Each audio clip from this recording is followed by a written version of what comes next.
America air ఫోర్స్కు మరో గట్టి ఎదురు దెబ్బ తగిలింది. ఈ మధ్యనే మనం మాట్లాడుకున్నాం, ఇరాక్లో ఒక రీఫ్యూయలింగ్ విమానం కూలిపోయింది. ఇప్పుడు సౌదీ అరేబియాలో 5 రీఫ్యూయలింగ్ విమానాలు ధ్వంసమయ్యాయి. తాజాగా వాల్ స్ట్రీట్ జర్నల్లో ఒక కథనం కూడా వచ్చింది. మొత్తానికి అమెరికా అంచనా తప్పింది.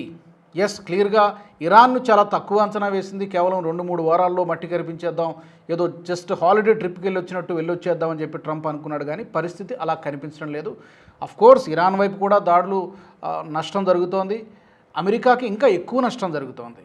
ఇజ్రాయెల్కి కూడా కొంతమేర నష్టం జరుగుతోంది. So coming to this point, Saudi అరేబియాలో వైమానిక స్థావరాలపైన ఇరాన్ క్షిపణులతో దాడి చేసింది. ఈ దాడుల్లో 5 రీఫ్యూయలింగ్ విమానాలు, అంటే KC-135 అంటారు, KC-135 రీఫ్యూయలింగ్ విమానాలు దెబ్బతిన్నట్టుగా వాల్ స్ట్రీట్ జర్నల్లో కథనం వచ్చింది. అయితే దీనికి సంబంధించి అమెరికా సెంట్రల్ కమాండ్ ఏమీ స్పందించడం లేదు.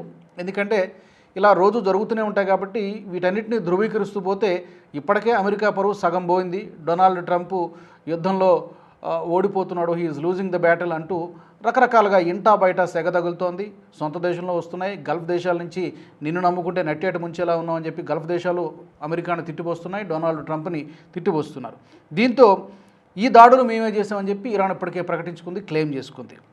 సో మొత్తం మీద ఇందులో ఈ తాజాగా జరిగినటువంటి దాడుల్లో ప్రాణ నష్టం ఏమీ జరగలేదు, కానీ 5 విమానాలు మాత్రం ధ్వంసమయ్యాయి. పెద్ద నష్టమని చెప్పాలి.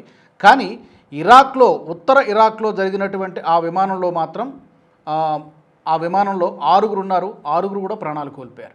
సో మొత్తం మీద ఇప్పటి వరకు ఒక 12 నుంచి 14 మంది అమెరికా సైనికుల్ని కోల్పోయింది ఈ 14 రోజుల యుద్ధంలో. అది న్యూస్ ఛానల్స్లో వస్తున్న దాని ప్రకారం.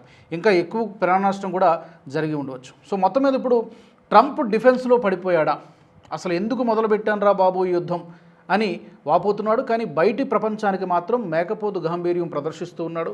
రోజుకు 9,000 కోట్ల రూపాయలు ఖర్చు అవుతూ ఉంది. దీనితో పాటు ఆర్థిక భారం కూడా పడుతోంది.